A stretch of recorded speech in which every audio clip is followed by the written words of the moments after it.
Ladies and gentlemen, welcome back to the third and final installment of the FIDE Grand Prix. If you don't remember how this works, there are 3 tournaments. Players are eligible to participate in 2 of the 3. There is a bit of an obscure scoring system, depending on whether you make it into the semifinals or the finals of each one, and then ultimately there is a final tally. Now, right now, after 2 events, Richard Report is virtually guaranteed a spot, about 98%, with 20 points after being a semifinalist and winning an entire Grand Prix. Now, this time around, Hikaru and Levon, who played in the finals in the first leg, find themselves in the same group stage, which is tragic because that means one of them will not be moving on to the semifinals. And what's crazier is that today they played. Not only are they in the same group, they play in the first day of action. Now, I named the video what I named it because in the game that they played, Stockfish was screaming. I mean, Stockfish was really trying to impose its will on this game, and it's very interesting to see what's going to happen here in the first classical game. Hikaru goes for a Queen's Gambit accepted with the black pieces. Now, he has played this before, but I know Hikaru as a Queen's Gambit declined kind of guy. He's going to play Knight C3 Bishop B4, or he's going to play a Queen's Gambit declined with Bishop E7. And this is the approach that I thought he would take in this game. But he plays directly into something that Levon has already played against Lenier Dominguez Perez in the last Grand Prix. Even the move B5. Even the move B5. Now, nowadays, you can play E5 here, you can play Knight F6 here, but recently, this very obscure variation has been getting some traction, where black plays the move queen to b6 to hang on to the pawn on b5. Now, very forcing play begins here, and again, Hikaru predicted this would happen because Levon played this against Lenier. Lenier was like, Hikaru might do this, so, you know, or anybody might do this, so I gotta know my prep. So now we begin a wild battle of preparation. Knight d5 forces the queen back. Bishop f4 threatens to go to c7, so black throws in this little move. And the point is that now this bishop can always come to b4. So after we have bishop e5, knight d7, if you continue this journey and try to take, the move bishop b4 will be absolutely devastating. So that we have bishop here, knight check, knight f6, knight c7 check, and all of this has occurred. Black has not taken the knight. He takes on e4 check, gets a pawn first, then takes on a8. Now, in this position, Levon was white versus Dominguez Perez. He played the move f3, and he went on to win a virtually effortless game. So, Hikaru must have anticipated the move f3, but he also must have anticipated the second line of Stockfish or Leela, which says queen d2, and that is exactly what Levon plays in this game. So now we have a battle of crazy prep, right? Levon throws in a new idea, never played before in any game that I checked online or over the board. Hikaru plays knight d5. That is the best move. That is the move according to the machine. Knight c3, and now the bishop comes into pin. So if we just pause here, white is a pawn up, materially speaking. White is actually up a rook for a knight and the pawn. Black is ready to use these crazy open lines to attack the king in the middle, chomp this down, but the position hangs on a knife's edge. If white is able to consolidate, get the king to safety, and just begin ripping open the black position, white is going to win because white is up material, white has open lines, and the king is stuck in the center of the board. White still has the option to castle. Now, up until this moment, they were following all the top engine stuff. But here, Stockfish says that king f1 is a move. And king f1, according to I did some analysis as the game was going on, seems to be the top line. But there's a very close second, and it's retreating the bishop, leaving the option open for short castle. Now, black can equalize here, according to the computer, but has to play perfectly. And Hikaru begins to think. And he plays knight f6. That move is still very natural, castles, and now Hikaru really begins to spend his time. We see, right, that black is still looking to create wild complications on the queen due to this pin, queen c2. It's insane that Levon has blitzed out every move. He has played 19 moves instantly. Instantly! I mean, how do you deal with a guy like that? He knows everything. He's like Pegasus and Yu-Gi-Oh! All right, well, although he got defeated. Spoiler. Not really a spoiler, all right? That's like a 15-year-old show. If you don't know, you don't know. Now, at this point, the machine continues along the line of knight takes c3, pawn takes, and now not knight takes, because then you allow bishop f3 and you get butchered on these diagonals. But bishop takes pawn, right? Hitting the rook moves, and now black plays a5. This is the line that the engine, no, I'm sorry, not a5. Black would have to defend this pawn. If white played rook a2, then a5, so it depends where the rook goes. Hikaru obviously is on his own here, so maybe he didn't like something, he thought something was too loose, not like the French city. Yes, I do, it's not how you say it, it's like Toulouse or something, but anyway. So bishop f5, and now white is better. White is better with this check. Okay, Levon plays it instantly. Hikaru blocks. Levon plays bishop f3. 21 moves he has played instantly. He's not thinking. But in many ways, his position plays itself.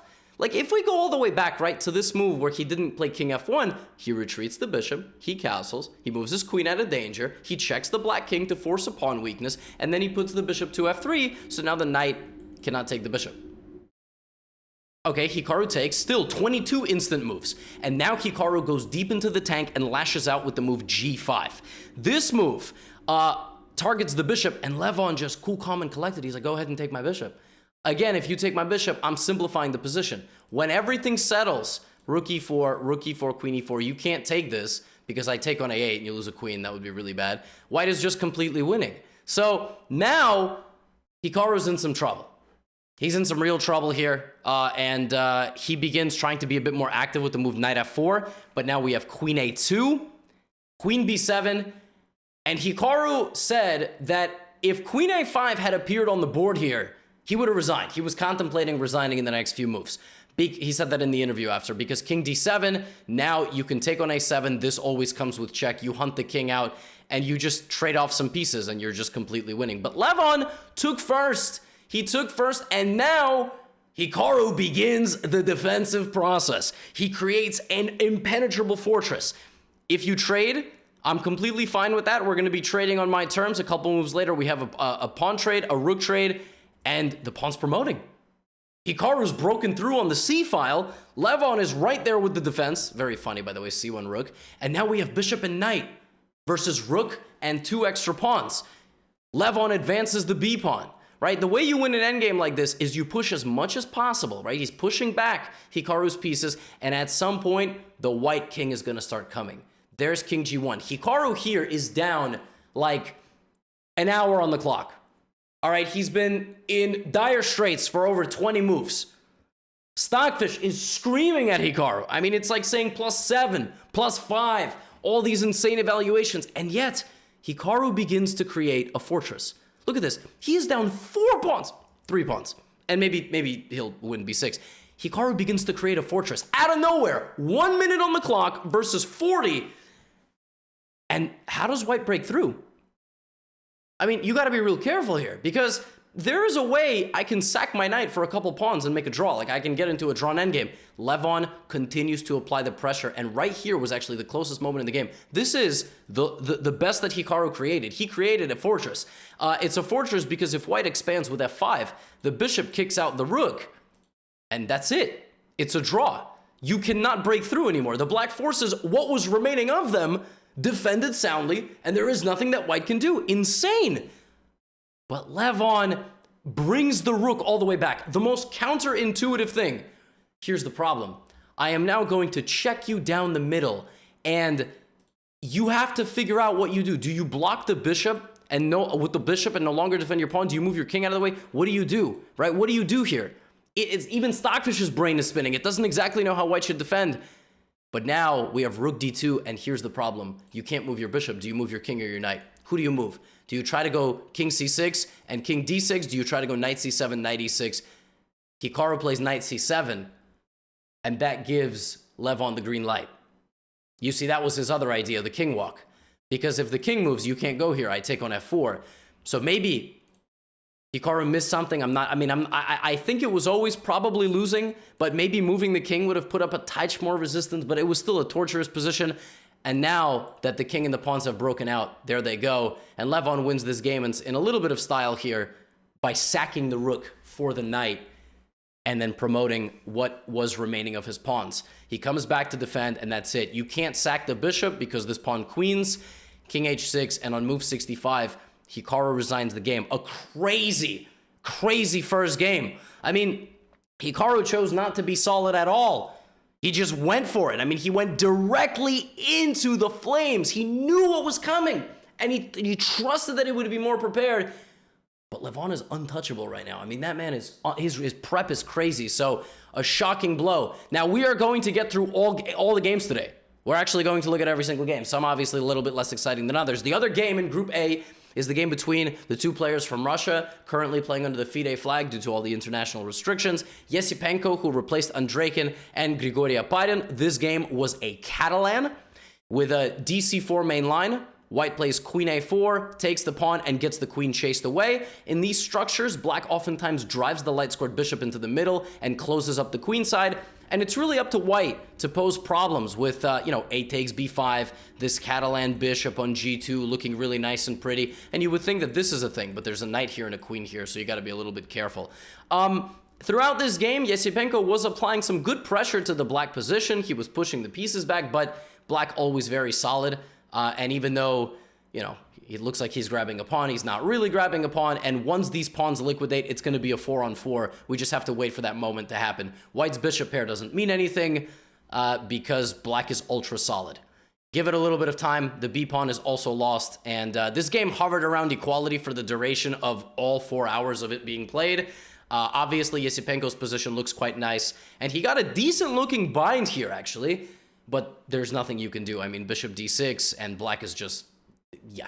I told you some of these games are not going to be as exciting as the others, but we are looking at all of them, and the players agreed to a draw here because what are you going to do? There's nothing.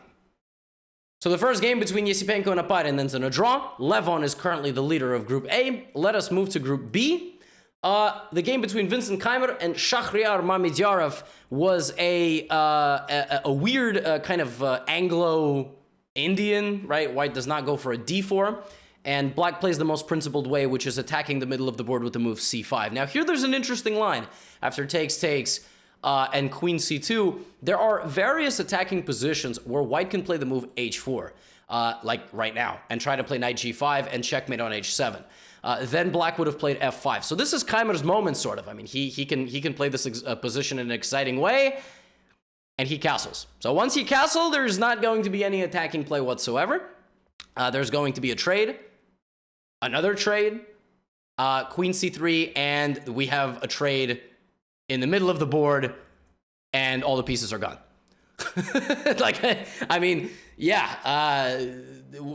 Go back like 10 moves, we get all the pieces on the board, ready for a big fight, and we have a mass exchange, and I don't know, maybe, Vincent Keimer is as strong as he is as a GM. He's also still in school. I don't know, maybe he had to study for a final exam. He's like, I'm not going to play today. I don't know. I'm joking, obviously, but some moves go by. The players, push some pawns. Nothing happens. They make a draw after 45 moves.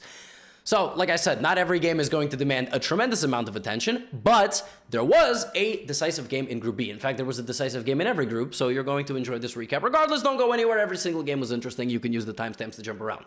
Okay, so Daniil Dubov plays into a Nimso. Now, anytime Daniil Dubov, against Lenier Dominguez-Perez, for example, plays into a mainline opening, you know he's coming with something. I mean, he's going to try to get an interesting position. He goes for a main line, so e3, bishop d3, and knight f3. Like, this is as ultra mainline as it gets. He's putting everything in the middle. Black plays the very principled dc4 and c5 system, and then plays like this. Now, there are a million approaches here by white, and by a million I mean 4, but that's basically the same thing. Not financially speaking, and not in terms of health problems, but, yeah, in chess. White can put the queen on e2 and the rook on d1. White can put the rook on e1. White can put this bishop out to g5. White can bring this bishop back to d3 and try to do something. White can try to put a knight on e5 or play a3 and get this trade. Dubov plays queen e2 and rook d1. So he has chosen one of the plans, and he has combined that with a3. Now black could bring the bishop back, but he chooses to damage, not damage, but, split the pawns here.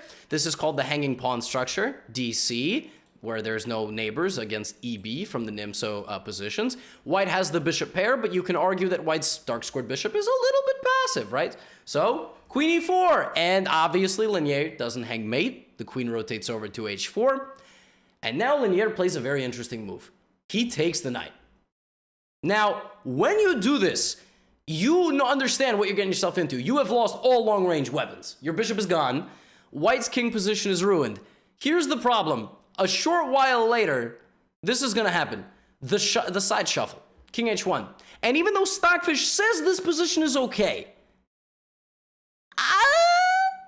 you know what I mean? Like, rook g1 is coming, I don't know. Here comes rook g1, and here comes rook g2. And Stockfish says black is fine, to the extent that g5 comes. All right, rook gg1 back, and Lenier's just running his king. I mean, he runs his king to the middle of the board. This guy's a lunatic. What's he doing? He pushes the pawns, plays king e7. Maybe he has a long-term idea to play rook g8, knight f4, and actually just counterattack. Bishop b4, and, well, Dubov's a principled man. He's like, there's a king here, so I'm going to play d5. Now, Stockfish hates this. It hates everything that's happening. It thinks that after knight takes d5, black is completely fine. But Lenier doesn't like what's going on and runs his king back, and this hesitation allows Dubov to sack a bishop, and shove the pawn up. Shove the pawn up, force the king back, because otherwise the rook was going to get one, bishop f5 and pick up on c8. But black is still better. Somehow, black is still better. Why? Because white has 5 pawns, and they're all absolute clowns. Because he's got 5 pawns, they're all split. What are they doing? None of them are useful. Black controls the only pawn movement that white has. So bishop back to g4, here comes the knight, queen back to f1, and he's going to start picking the pawns up, and what's going to happen in the endgame? Now, if the queen trade happens, black is probably better. So Dominguez Perez is just doing quite well. Rook e3, h4, rook d2. Now here there was a point to be made. I think Stockfish liked rook d4. I'm not joking. The idea of rook d4, like let's say white takes on g5, and goes here to attack. Just king h6. Just king h6. Actually, sorry, I hit my mic. I don't know if headphone users like just king h6. Completely unafraid. Lenier is a human though, so he goes like this. And I just mentioned there might be some benefits to black trading the queens and going for some sort of endgame, right? But all of a sudden, Dubov's king gets out. Whoa. What's happening? I mean, this is a head-spinning complication. Knight takes g4, fg4, rook c4. He's looking to pick up the pawns. Dubov's only got 2 of them left. So Lenier should be quite happy. I mean, he seems to have everything under control, right? Rook f4, takes. Rook c3, rook a1, king g5. But, wait a minute, folks. Can we just count the pawns real quick? Black has more of them. Well, and he wins. He wins. Game is over. That was nuts. I mean, it looked like for a moment Dubov was making a comeback, hunting the king out. If we go back, bishop takes f3 was a savage move. Savage. I mean, what a move. Forcing the white pawns to be super ugly, and it looks like white is generating some big attack here. Lenier stayed calm. I mean, his king did a little, you know, like Leon Edwards in the 5th round against Nate Diaz. You win 4.5 rounds, he slaps you once. All of a sudden, the news is completely different. But, I mean, it looked like Dubov was actually getting somewhere. But Dominguez, just the knights. I mean, Dominguez and his horses. Man, might have been an equestrian or something if he wasn't a chess grandmaster. And he just plays super solid. I mean, gets the rook and the knight coordinated and wins a clean game. Just a very clean win. And he's the leader of Group B, which takes me to Group C. Sam Shanklin, Wesley So. Wesley is very close to being one of the people qualified to take Karyakin's spot in that controversial decision to remove him from the candidates tournament. Queen c2, another Nimso Indian, and we have a main line. So bishop g5, c5. This position has been seen many times. In fact, it was seen between Prague and Report, I believe. Very odd position where, for some reason, black just has a pawn, like, walking into the white position. Like, white is up a pawn, but the black pawn is on d. Like, what's going on here? Guys, what are we doing? But it's fine when, you know, when they play like this, that's what we do. Knight c3, and now black can even give a check. Black can just literally give a check, and this is a really bad move, apparently, because white would just play king d1, and white has just good consolidation. But d2 is interesting. He plays e5. And now we have h3, preventing bishop g4, bishop e6, rook d1. I think all of this has happened before. And Shanklin takes and plays e4. So now the bishop and the queen are on the same line, so he's able to pick it up. Well, folks, can we just take a quick breath of fresh air? Everything's the same. That super exciting opening has led us to this. 2 rooks, queen, knight, 2 rooks, queen, knight, same exact pawns. DC gone for both sides. So now we begin the battle for the D file. It doesn't last very long, right? Because I mean, we just start trading things. We start trading things. Now, in positions like this, you have to be a little careful. You can't just beeline into exchanges. If you give white a pass pawn, and then you gotta like blockade it, and you blockade it very passively, you get yourself into trouble. So Wesley, rook c8, and he plays actively, brings his queen to the c-file, and as you might imagine, when two 2700 guys play, mainline stuff, we actually just end up in a position where even though one guy is a pawn up, 4-on-3 is a draw.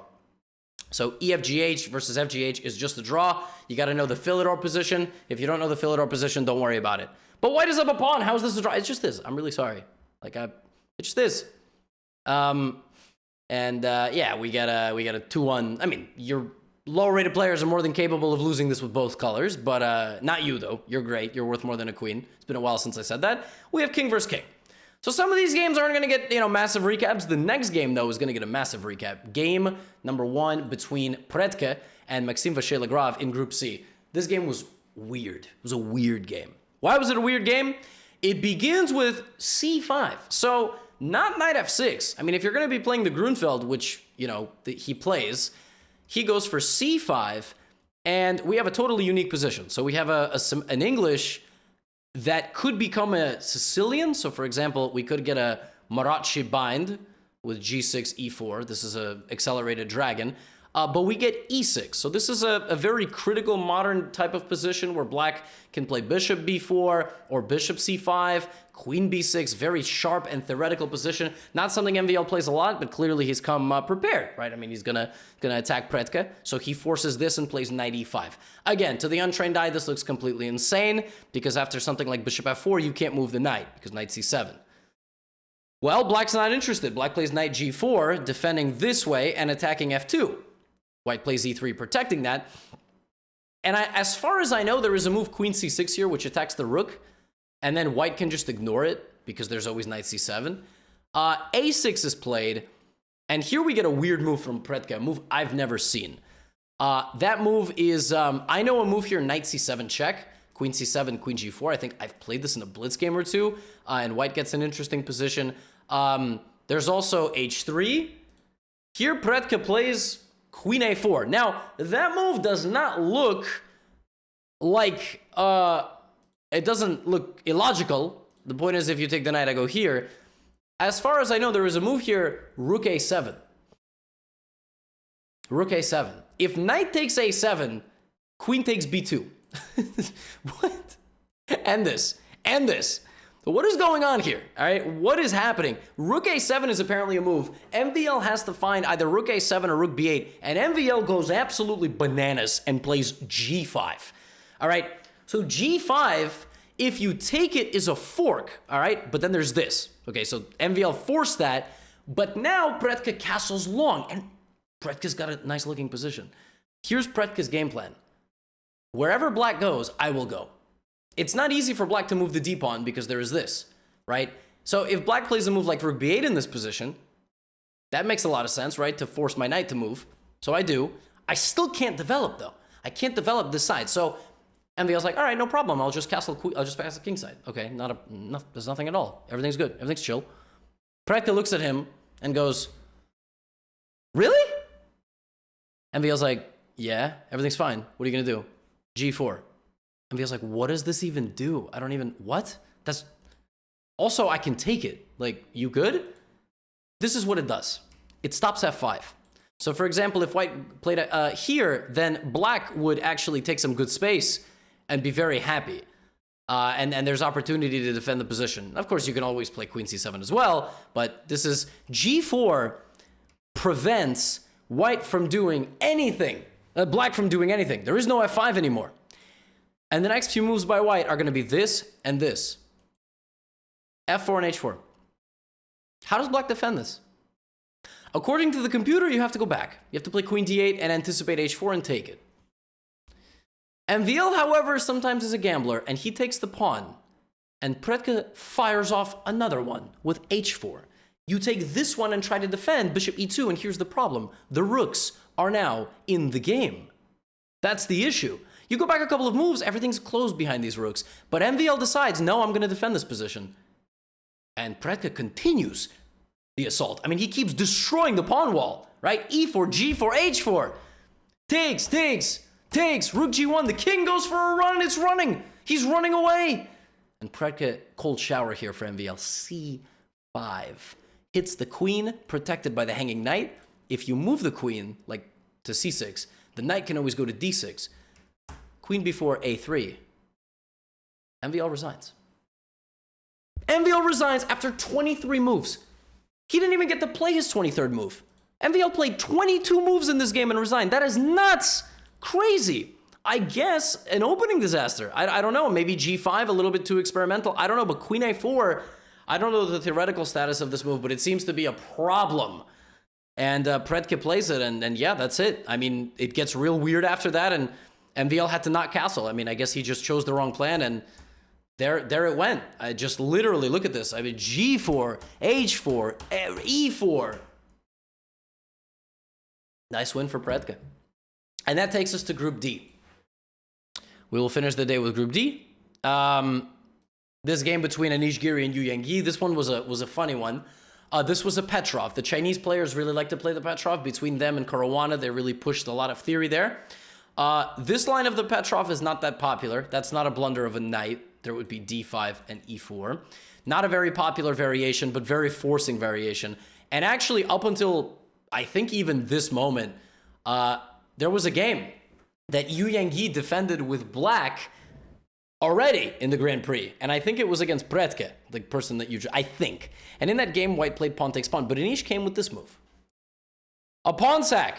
Yes, that is literally just a pawn sacrifice. And he castles and plays knight e4. So this is Anish's preparation. He's sacrificing a pawn. He has very active piece play. You know, at some point, he's going to start some sort of attack. And what Yu Yangyi has to do here is probably give the pawn back. And there it is. He's given the pawn back. And he's going to try to consolidate. Now, if white can win the pawn back and not let black consolidate, white will win the game. And Anish will look like a genius. And for a while, it really looked like Anish was a genius. I mean, his position was fantastic. But look at my man, Yu Yangyi.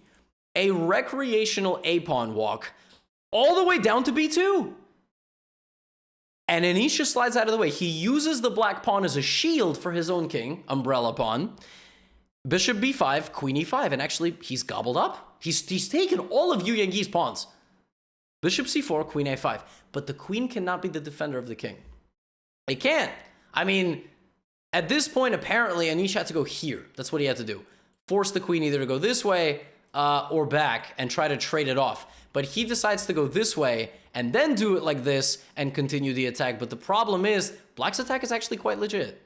H5, Rook B5, cold shower, right? Just like in that last game, cold shower, doubling up. I think Anish, I don't know what he missed.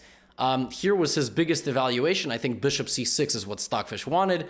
And white is almost +2. Anish, with the move Bishop C6 and Queen A4, would have had a +2 advantage, completely winning position. So his prep would have made him an absolute genius, but he's only a small genius. And now Rook B5 and black consolidates. And the white queen has been sort of stranded on the side of the board, unable to participate in the matters. So Anish has to bail out, and the players agree to a draw on move 32. And the craziest thing is, after the move H6, where Anish offered Yu Yangyi a draw, he's losing. And Yu Yangyi accepted it. Anish played H6. Queen F3 apparently is winning for black. So he could have taken his pawn back with sauce to go.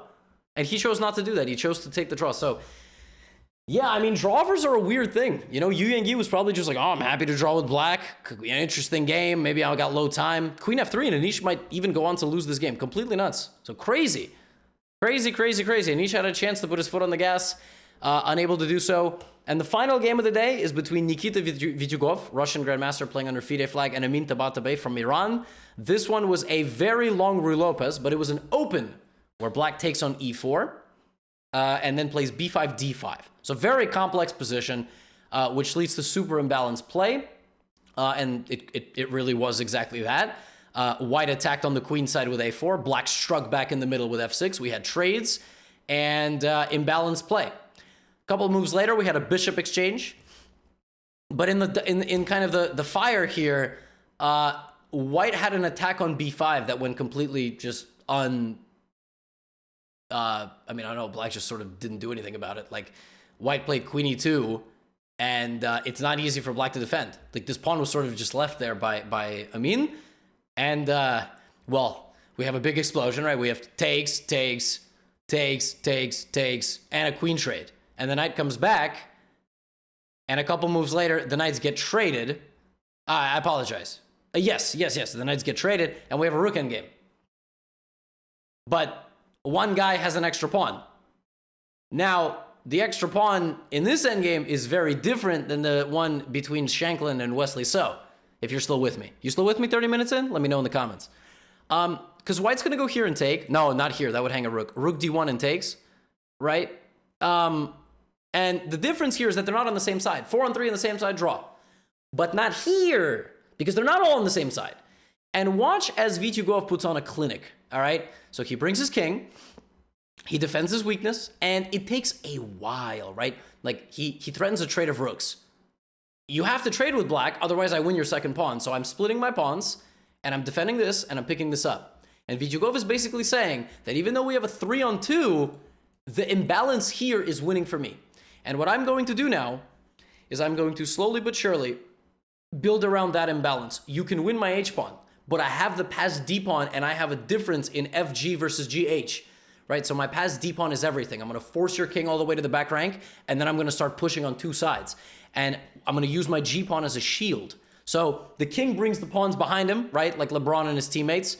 And then he defends his d-pawn, starts pushing it forward at some moment. And even though black is kind of sneaking in, the rook behind the pawn is too strong. Black has to stay passively defending. The black rook can't decide. Does it guard the h-pawn or does it protect against the d-pawn?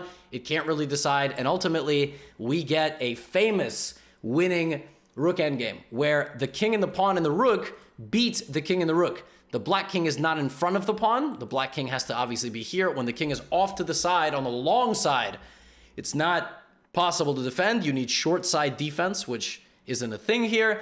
And white will simply cut the king off. Rook e4 is a very nice move. I think you can also win by moving the king, but he cuts the black king off. The black king will never get closer, and the king moves up, the pawn moves up, the king moves up, the pawn moves up, and now very simply, rook h4. Giving control of the h-file to white, king slides away, g8 queen, white resigns. Now, you could have also played like rook g2, but the king will also still get out with rook h4. And if you play here, then I have many ways to win, but I can just escape and then run and block. And that's called building a bridge. He resigned because he also trusted his opponent to be able to win with king and rook versus king. Not everybody can do that. You need to have that prerequisite. So the first day of the Grand Prix is complete. Levon with an absolutely massive win in the group stage. Huge. Cannot be understated how big of a win that is. Hikaru now has to fight back. He's got to get some wins. He's got to get revenge on Levon. That would be perfect for him, but he's got to get some wins because even a second place finish in the groups is huge, especially if Levon doesn't go on all the way to the finale. So that concludes today's coverage. I hope you enjoyed very much. I always enjoy making these for you, and I'll see you all for the next recap. Get out of here.